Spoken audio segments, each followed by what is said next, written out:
आप देख रहे हैं प्राइम टीवी और मैं हूं आपके साथ मुस्कान उस्मानी। खबर दोपहर में आप सभी का स्वागत है, जिसमें आज हम बात करेंगे कि इस वक्त पूरे देश में चुनावी माहौल है और हर तरफ सिर्फ चुनाव का शोर सुनाई दे रहा है। तो देखिए, चाहे लोकसभा चुनाव हो या विधानसभा चुनाव हो, भारतीय जनता पार्टी अक्सर अपने पत्ते आखिरी में खोलती है, यानी कि अपने प्रत्याशियों की घोषणा आखिरी में करती है। लेकिन मध्य प्रदेश और छत्तीसगढ़ में भाजपा ने उम्मीदवारों की पहली सूची जारी कर एक रणनीतिक बढ़त बनाई है और सबको हैरान कर दिया है। इस बार भाजपा का फोकस हारी हुई सीटों पर सबसे ज्यादा है, चाहे वो मध्य प्रदेश हो, छत्तीसगढ़ हो या फिर लोकसभा की हारी हुई सीटें हों। इस बार भाजपा ने मध्य प्रदेश में पिछले विधानसभा चुनाव में हारी हुई 39 सीटों पर उम्मीदवार उतारे हैं, उसमें 12 नए चेहरे शामिल किए गए हैं। जबकि पिछले चुनावों में हारे हुए 50% चेहरों पर भी भारतीय जनता पार्टी ने एक बार फिर से दांव लगाए हैं। 39 सीटों में 5 सामान्य, 13 पिछड़ा वर्ग के उम्मीदवारों को जगह मिली है, तो वहीं एसटी को 13 और एससी के लिए 8 सीटें रिजर्व है। रिजर्व सीटों के अलावा किसी अन्य सीट पर एसटी या एससी के उम्मीदवार को मौका नहीं दिया गया है। पहली लिस्ट के 39 कैंडिडेट में केवल 4 महिलाओं का नाम भारतीय जनता पार्टी ने शामिल किया है। उम्मीदवारों की लिस्ट के साथ ही मध्य प्रदेश में सियासत अपने चरम पर है।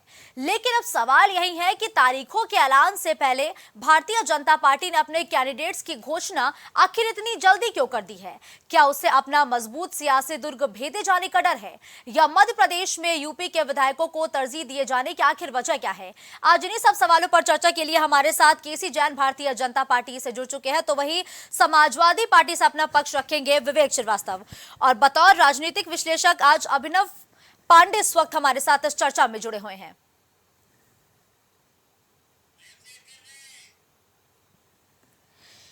तो देखिए, अब से थोड़ी देर में मेहमान भी हमारे साथ जुड़ जाए, लेकिन आपको बताते चले कि मध्य प्रदेश का चुनाव अब रोमांचक मोड में आ चुका है, क्योंकि तारीखों का ऐलान होना बाकी है। लेकिन उससे पहले ही भारतीय जनता पार्टी ने अपने पत्ते खोल दिए हैं, यानी कि प्रत्याशियों की पहली लिस्ट जो है उसको जारी किया है। तो आज इन तमाम सवालों पर बात करेंगे कि आखिर इतनी जल्दी प्रत्याशियों का ऐलान किए जाने की वजह क्या है, और यूपी के विधायक क्या मध्य प्रदेश में एक बार फिर से भारतीय जनता पार्टी को सत्ता के शिखर पर पहुंचा पाएंगे। आज इसी मुद्दे पर चर्चा के लिए गेस्ट लगातार हमारे साथ बने हुए हैं। एक बार उनका परिचय आपसे करवा देती हूँ। भारतीय जनता पार्टी की तरफ से केसी जैन इस वक्त हमारे साथ मौजूद है, तो वही बतौर राजनीतिक विश्लेषक अभिनव पांडे चर्चा का हिस्सा हमारे साथ बने हुए हैं। तो वही बतौर समाजवादी पार्टी के प्रवक्ता विवेक पांडे भी इस वक्त इस चर्चा में हमारे साथ जुड़ चुके हैं। चर्चा की शुरुआत सबसे पहले केसी जैन जी से करते हुए। केसी जैन जी, अभी तो तारीखों का ऐलान भी नहीं हुआ है, ऐसे में आखिर प्रत्याशियों का ऐलान इतनी जल्दी क्यों? जी जी, देखिए, हेलो, आवाज मिल रही है आपको? जी केसी जैन जी, सुन पा रहे हैं आपको, बताइए। देखिए मुस्कान जी, पहली बात तो ये कि भारतीय जनता पार्टी हमेशा से ही कोई भी चुनाव हो, किसी भी चुनाव को हल्के में लेकर के चुनाव नहीं लड़ती। और जहां तक इस चुनाव को लेकर के है, तो ऐसा नहीं कि पहली बार भारतीय जनता पार्टी इस तरीके से घोषणा कर रही है अपने प्रत्याशियों का। और अभी तो कई चरणों में चुनाव होने हैं, कई चरणों में घोषणाएं होनी है। लेकिन जिन जिन सीटों पे प्रत्याशी हमारे पहले से तैयारी कर रहे हैं और उनको आश्वासन दिया गया था कि आपको इन क्षेत्रों से लड़ाया जाएगा, तो जो सीटें बिल्कुल क्लियर हैं, जिन पे प्रत्याशी पहले से तैयारी कर रहे हैं और उनमें कहीं पे भी कोई भी फेरबदल की कोई गुंजाइश नहीं है, वैसे भी सिर्फ और सिर्फ घोषणा मात्र बाकी है। तो ऐसे में अपनी तैयारी और अच्छे से कर सकें, और अगर वहां पे उनको किसी तरीके से संगठन की तरफ से या पार्टी की तरफ से उनको लगता है कि कुछ और चीजों की आवश्यकता है मुझको वहां पर, या संगठन की तरफ से हमें कुछ और लोगों की आवश्यकता वहां पर है, तो ये कम से कम उनको अगर थोड़ा सा समय मिल जाएगा तो अपनी तैयारी को और अच्छे बेहतर ढंग से कर सकेंगे। और जिन सीटों पे किसी भी प्रकार का कोई भी मतभेद नहीं है, कोई भेदभाव नहीं है, कोई ऐसा नहीं है कि कोई चेहरा चेंज होने वाला है, तो ऐसे सीटों की घोषणा की गई है। अभी तो बहुत सारी सीटों की घोषणाएं बाकी है, कई चरणों में चुनाव होंगे, चरणबद्ध तरीके से बाकी सीटों की भी समय समय पर घोषणाएं होंगी। लेकिन देखिए केसी भारतीय जैन जनता जी, पार्टी, देखिए ठीक है, भारतीय जनता पार्टी किसी भी चुनाव को हल्के में नहीं लेती है, हल्का नहीं समझती है, लेकिन अभी तो तारीखों का भी ऐलान नहीं हुआ है। तकरीबन 3 महीने से ज्यादा का समय बताया जा रहा है कि जब मध्य प्रदेश में चुनाव होंगे, और आपकी पार्टी ने जिन जिन सीटों पर प्रत्याशियों का ऐलान किया है वो सभी सीटें हारी हुई हैं। तो क्या ये डर है क्या? क्योंकि विपक्षी दल ये कह रहे हैं कि ये भारतीय जनता पार्टी का डर है। देखिए राजनीति में तमाम सारे आरोप प्रत्यारोप और तमाम सारी चीजें होती हैं। रही बात सीटें, हारी हुई सीटों की और जीती हुई सीटों की, तो ये तमाम बार ये देखा गया है कि, और ये लगभग लगभग तमाम सारी अन्य पार्टियों के लिए भी देखा गया है कि आप जिस सीटों पे एक बार हार जाते हैं, अगले चुनाव में उन सीटों पे बहुत अच्छा आपका रिजल्ट होता है। और अभी इसके पहले 2022 के इलेक्शन में, चाहे उत्तराखंड रहा हो, चाहे उत्तर प्रदेश रहा हो, तो जिन जिन सीटों पे हमें लग रहा था कि हम कमजोर रहे पहले, आज उन सीटों पे मजबूती से जीते हुए हैं। और आप देखिए उत्तर प्रदेश में लोकसभा के उपचुनाव होते हैं, तो वही आजमगढ़, वही रामपुर, जिसको लेकर के समाजवादी पार्टी बहुत अस्वस्थ हुआ करती थी और लगता था ये उसका गढ़ है, कोई भेद नहीं सकता है, लेकिन उनको उस सीटों पे हार का सामना करना पड़ा। वहीं पे आप देखिए कि कन्नौज से डिम्पल जी चुनाव जीत जाती है, जबकि कन्नौज से इसके पहले हम जीते हुए थे, वहां पे समाजवादी पार्टी जीत जाती। तो देखिए ये कह देना कि कोई सीट कहीं से कोई हारा हुआ है तो परमानेंट के लिए हारा हुआ है, जीता है तो परमानेंट के लिए हारा है, लगभग लगभग हर सीट हर प्रत्याशी के लिए है। लेकिन हाँ, पार्टी की विचारधारा, पार्टी का प्रत्याशी होना, ये बहुत बड़ा मायने रखता है और पार्टी के काम का फर्क हर एक सीट पर पड़ता है। तो जो पार्टी जनता के लिए काम करेगी, जनता के बीच में रहेगी, और उस पार्टी से अगर किसी प्रत्याशी को टिकट मिलता है, तो अगर उसकी जीत 90% होनी है, तो बिल्कुल 10% उसकी जीत 100% तय हो जाती है और फिर उसकी सीट 100% में कन्वर्ट हो जाती है। लेकिन जो पार्टी काम ही नहीं करती है, जो पार्टी केवल और केवल जाति और धर्म के आधार पर चुनाव लड़ती है, आजादी के इतने लंबे समय के बाद में भी, जबकि राष्ट्रपति महोदय एक दलित, एक एक एक वनवासी महिला हैं, और उसके बाद में भी आप देखिए लगभग हर पदों पे हर एक कास्ट को, हर एक कास्ट के लोग उसमें दलित हो, पिछड़ा हो, अति पिछड़ा हो, वनवासी हो, एसटी हो, तो सामान्य हो, हर कोई लगभग लगभग सीटों पे रह चुका है। तो आज वो स्थिति नहीं है जो 70 साल पहले, 80 साल पहले या आजादी के पहले देश में हुआ करती थी। ठीक है, आज सिर्फ और सिर्फ जाति और धर्म के आधार पर जो लोग राजनीति कर रहे हैं, उनके लिए विकास का कोई मतलब नहीं है। केसी जैन जी, कौन धर्म की राजनीति कर रहा है? खुल के है। बताइए ना, कौन धर्म की राजनीति कर रहा है? किस पर नहीं, आरोप आप लगा रहे देखिए हैं? ना कि आज के समय में अगर एक दलित महिला का सामने, दलित और वनवासी महिला का चेहरा जब सामने आता है राष्ट्रपति पद के लिए, तो जो जो पार्टियां इसका विरोध करती है, जितने विपक्षी दल विरोध करते हैं, वही बात करते हैं जनगणना होनी चाहिए। और जो जनगणना वास्तव में आज की डेट में मौजूद है, जितनी जातियां आज की डेट में मौजूद है, चाहे एससी की हो, चाहे ओबीसी की हो, उनको कोई लाभ नहीं दे पा रहे हैं। उनमें केवल दो तीन जातियों को केवल वो सिरमौर बना करके बैठा हुए हैं और बाकी जातियों का कोई मतलब नहीं है। तो जनगणना हो भी जाएगी। आज के समय में लगभग 40 लाख जातियां हैं जो डाटा उभर के सामने आ रहा है। ठीक है, केसी जैन जी वापस आऊंगी, छोटा सा कमेंट आपकी बातों पर मैं एक बार विवेक जी से लेती हूँ। विवेक जी देखिए, भारतीय जनता पार्टी ने मध्य प्रदेश में अपने पत्ते खोलने शुरू कर दिए हैं। 39 सीटों पर उन्होंने प्रत्याशियों का ऐलान कर दिया है। सबसे पहला सवाल कि सपा की रणनीति क्या रहेगी मध्य प्रदेश के लिए, और दूसरा सवाल ये कि लगातार केसी जैन जी जातिगत जनगणना के मुद्दे पर आपको घेर रहे हैं।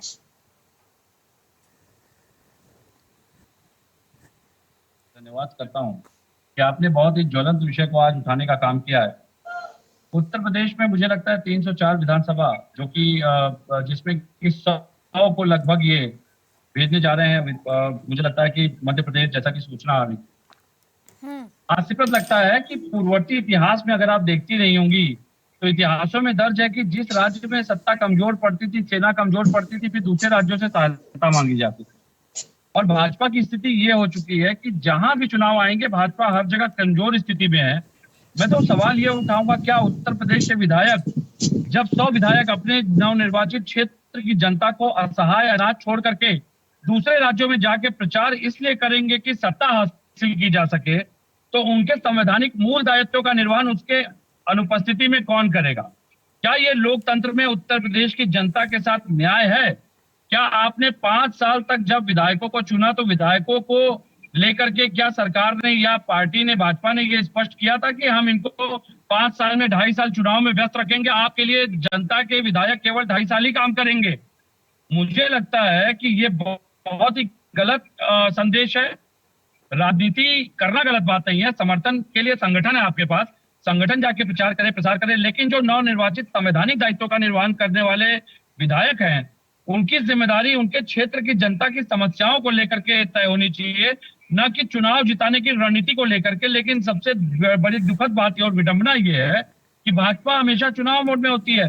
भारत के प्रधानमंत्री भी भाजपा के प्रधानमंत्री पहले दिखाई देते हैं देश की जनता के बाद में। उत्तर प्रदेश के मुख्यमंत्री फायर ब्रांड पहले दिखाई देते हैं भाजपा के, उसके बाद उत्तर प्रदेश के मुख्यमंत्री के पद का शायद उन्हें दायित्व निर्वहन करने की याद आती हो। मुझे लगता है कि ये देश की जनता के साथ पहले तो धोखे जैसा है। क्या बताएंगे आप जाकर के वहां पे मध्य प्रदेश में कि राजभवन के बाहर प्रसूता यहाँ पे डिलीवरी कर देती है और उसके बाद वो बच्चा मर जाता है? क्या बताएंगे कि उत्तर प्रदेश में स्वास्थ्य सेवाएं हैं, स्ट्रेचर पे घूम रही हैं, जहां जो कि स्ट्रेचर भी नहीं मिल रहे हैं, और अस्पतालों में कुत्ते भटक रहे हैं, सांड भटक रहे हैं?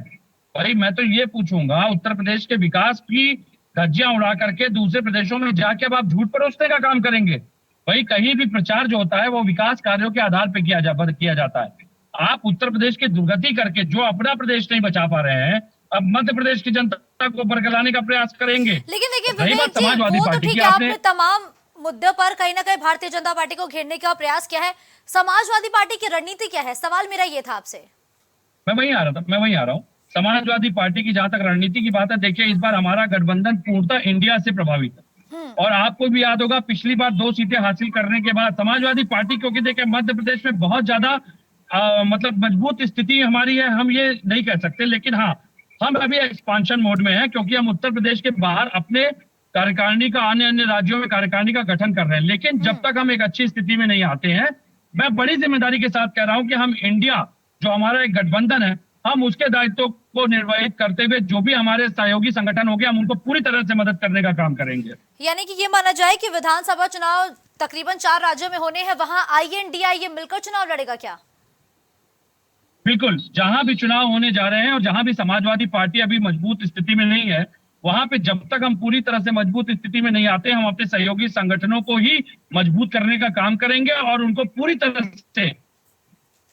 ठीक है, ठीक है। अभिनव पांडे भी लगातार हमारे साथ जुड़े हुए हैं, एक छोटा सा कमेंट उनसे लेते हैं। देखिए अभिनव जी, ये जो 100 विधायकों को भारतीय जनता पार्टी की तरफ से मध्य प्रदेश भेजा जा रहा है, आखिर यूपी के विधायक को मध्य प्रदेश के चुनाव में इतनी तरजीह, इतनी तवज्जो देने के पीछे वजह क्या है?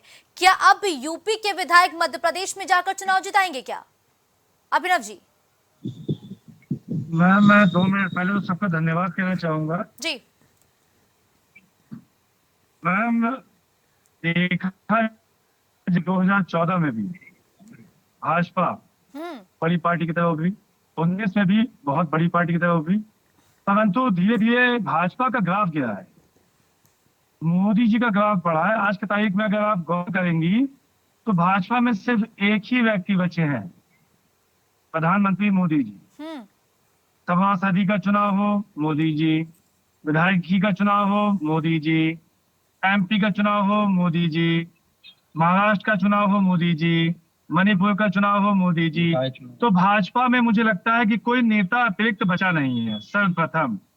दूसरी बात, भाजपा अपने आने वाली रणनीतियों को बहुत मजबूती से तैयार करती है और हार की नीतियों को पहले खत्म करने का तैयारियां करती है। उसके मामले में अगर भाजपा के मामले में अगर अतिरिक्त पार्टियों पर अगर आप गौर करें, चाहे वो समाजवादी पार्टी हो, कांग्रेस हो, अतिरिक्त कोई भी पार्टियां हो, वो अपनी चुनावी रणनीतियों को बहुत ही हल्के से लेती हैं। इंडिया जैसी एक गठबंधन बना लेने से अपने आप को सुनिश्चित कर रही हैं कि हम मिल के लड़ेंगे और शायद जीत जाएं। परंतु भाजपा में मोदी जी का एक बहुत लंबा प्लान होता है।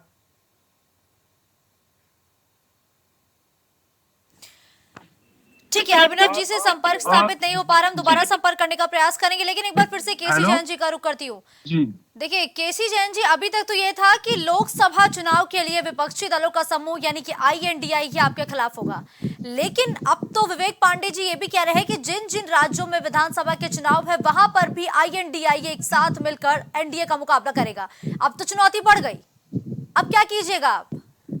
देखिए मुस्कान जी, पहली बात तो चुनाव के नतीजे, ये सारी चीजें जनता तय करती है और केवल गठबंधन बना देने से अगर जीत होने लगती तो उत्तर प्रदेश में समाजवादी पार्टी ने बहुत सारे प्रयोग किए।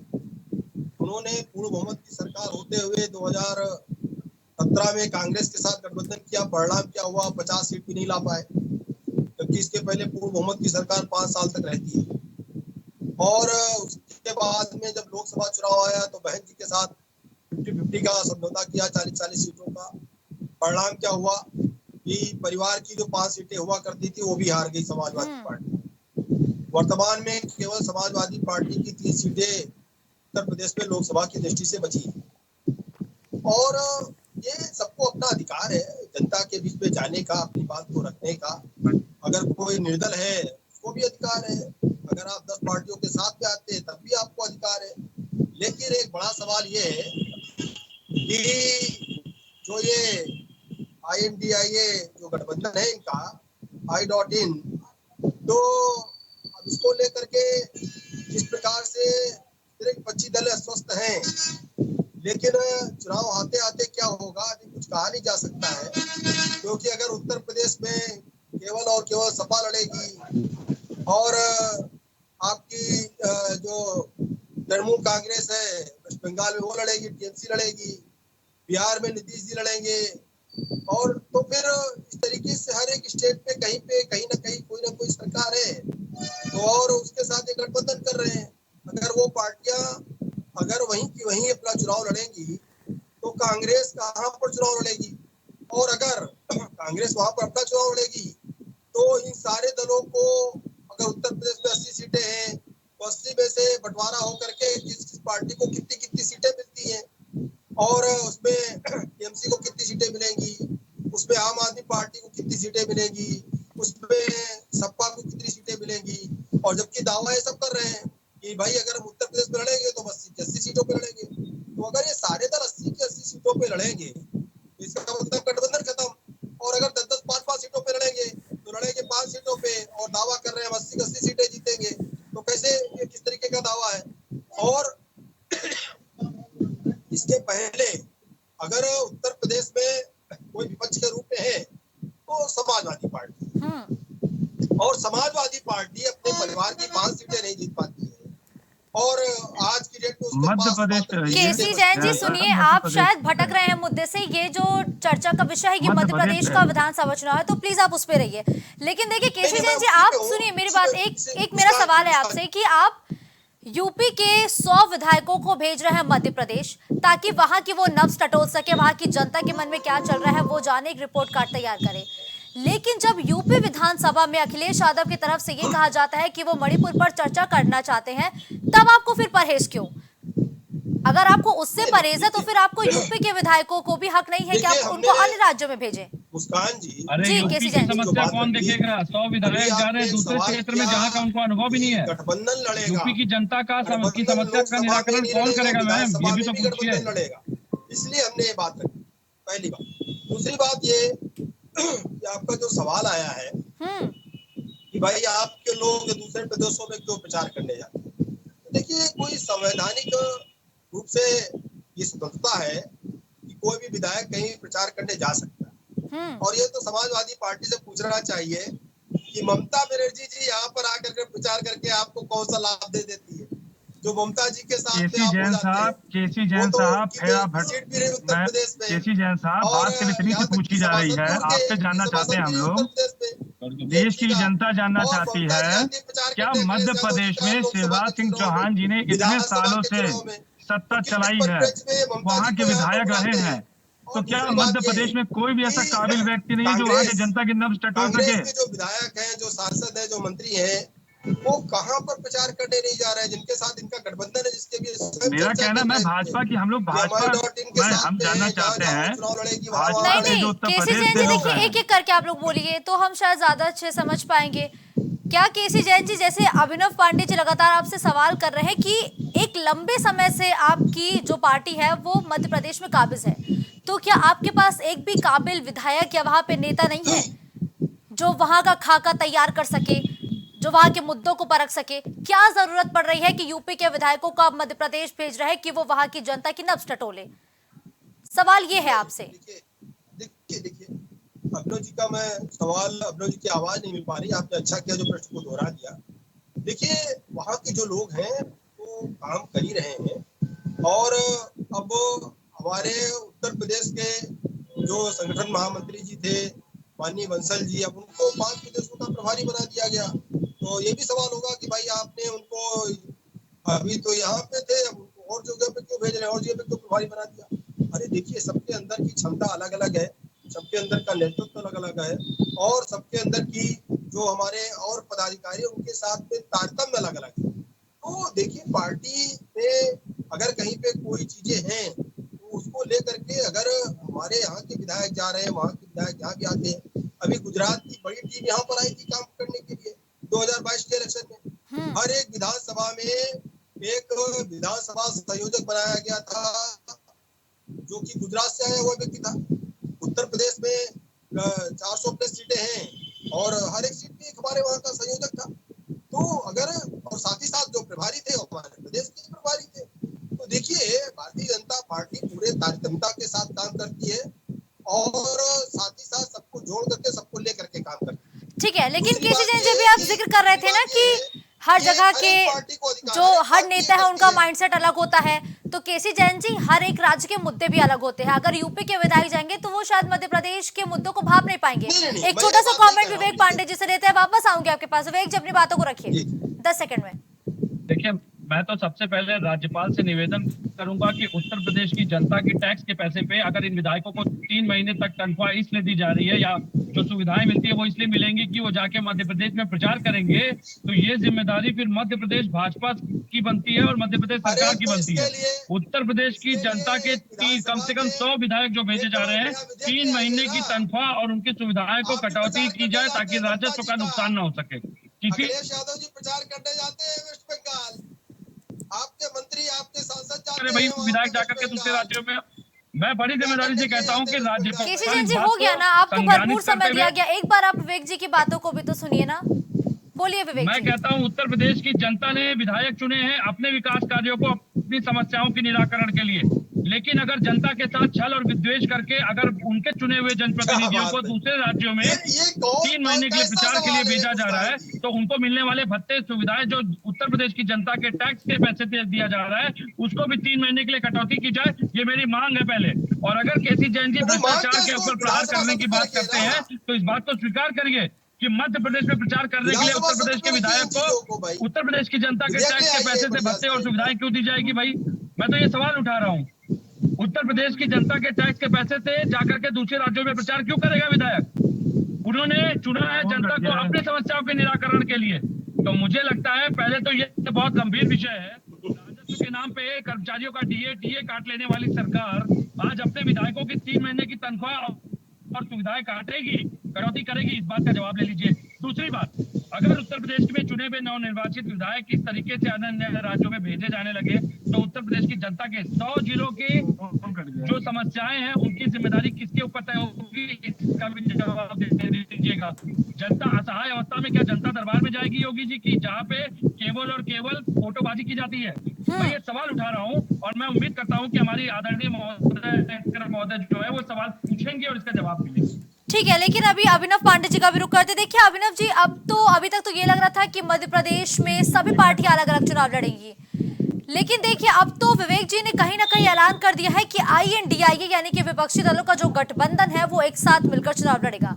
तो क्या ये एनडीए के लिए एक बड़ी चुनौती होगी मध्य प्रदेश में? पहला सवाल ये। और दूसरा सवाल आपसे ये रहेगा कि देखिए, अब शिवराज सिंह चौहान एक लंबे समय से मुख्यमंत्री के पद पर काबिज है। अब अंदर खाने की आवाज उठ रही है कि उनको मुख्यमंत्री ना बनाया जाए। तो क्या इस मसले पर भी भारतीय जनता पार्टी को नुकसान हो सकता है क्या आने वाले समय में? अभिनव जी। इंडिया का गठबंधन बहुत मजबूत है, लेकिन इसमें कहीं ना कहीं अभी बहुत सी चीजें हैं जो कॉम्प्लिकेटेड है, जो निश्चित नहीं हो पा रही है। तो इंडिया कहाँ तक स्टैंड करेगी, ये अभी रणनीति तय नहीं कर पाई है इंडिया। अभी तो एक पार्टी गठित हुई है, गठबंधन बना है, परंतु भारतीय जनता पार्टी अपने चुनाव को लेकर जिस तरीके से गंभीर होती है, उसके दो कारण हैं। एक तो वो जीत में विश्वास रखती है, और दूसरा वो यह भी जानती है।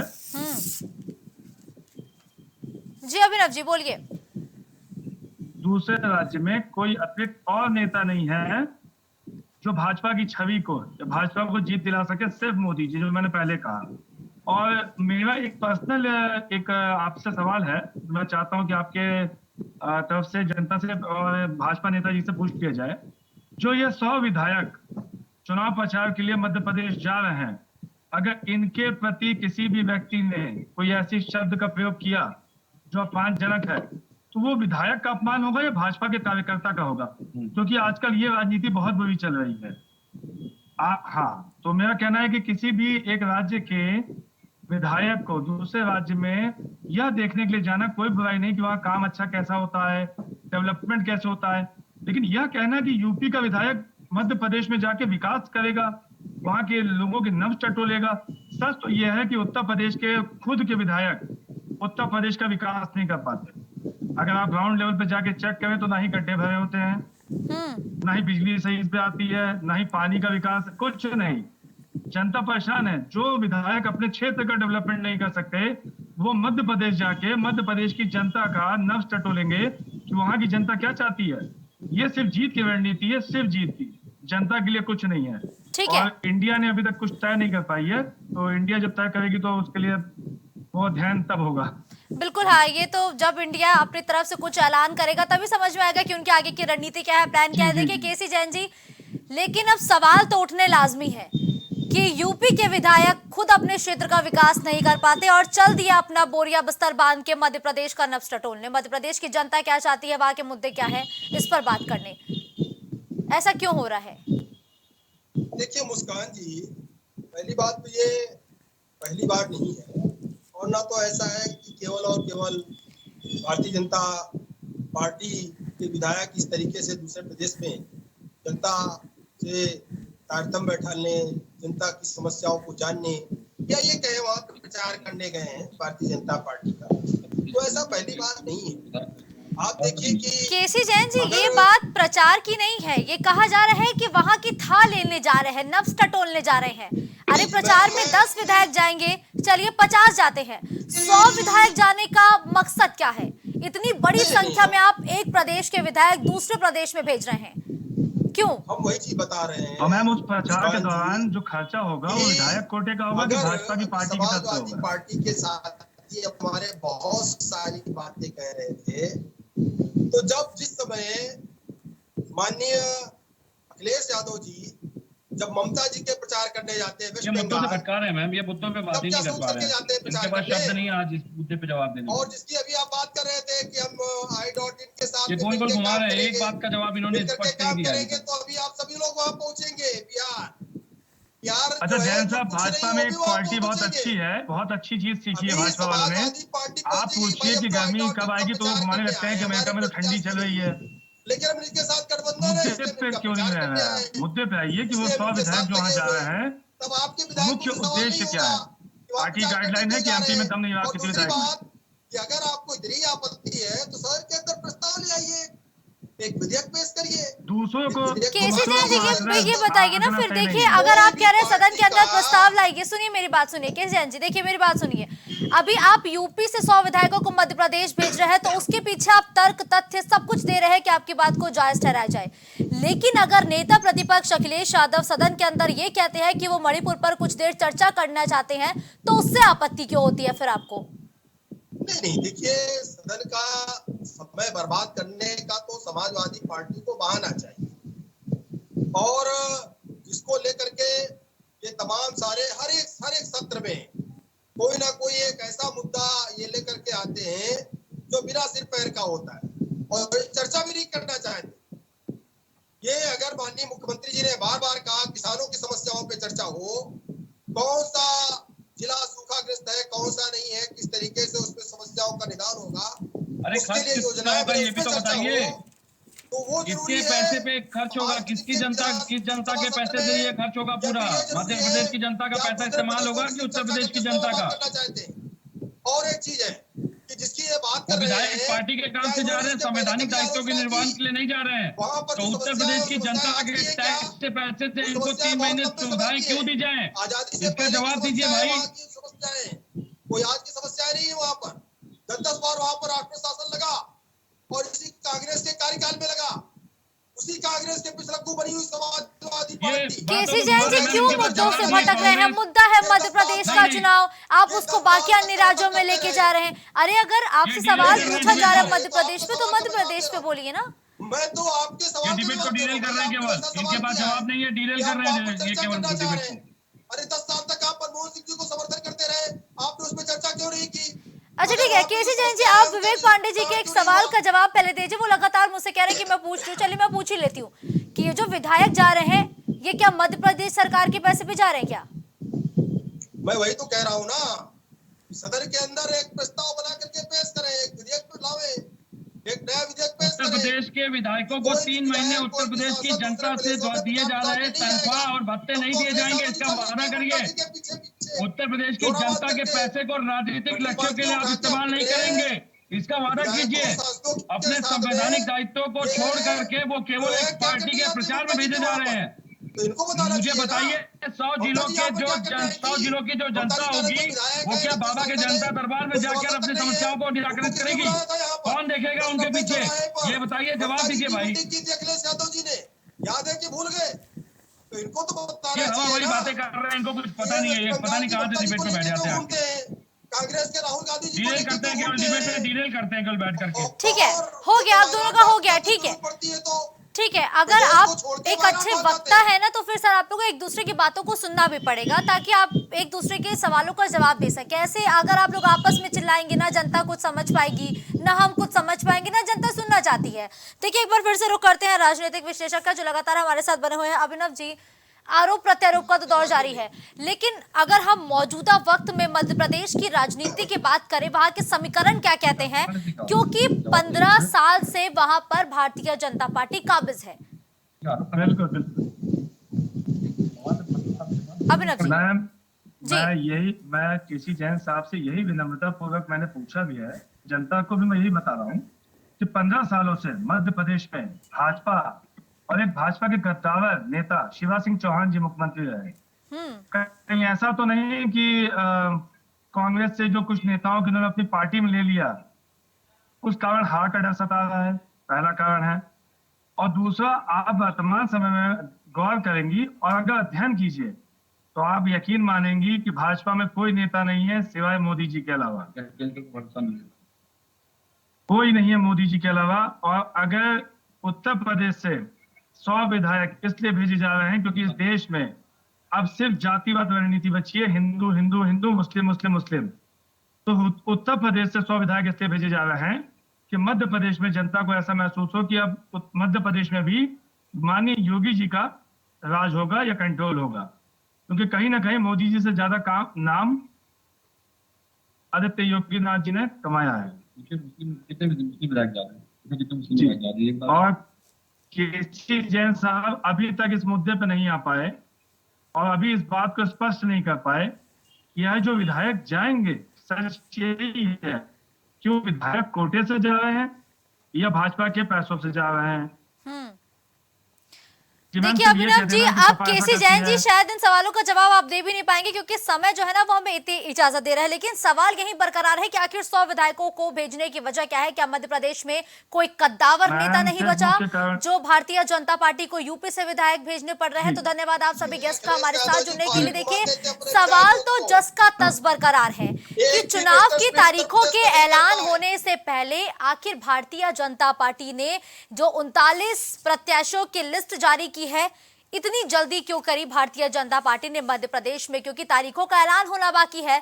लेकिन कहीं ना कहीं एक मास्टर स्ट्रोक खेलती हुई भारतीय जनता पार्टी मध्य प्रदेश में नजर आ रही है, क्योंकि जिन 39 सीटों पर भारतीय जनता पार्टी ने उम्मीदवार का ऐलान किया है वो सभी सीटें हारी हुई सीटें हैं और 15 सालों से मध्य प्रदेश में भारतीय जनता पार्टी का ही कब्जा रहा है।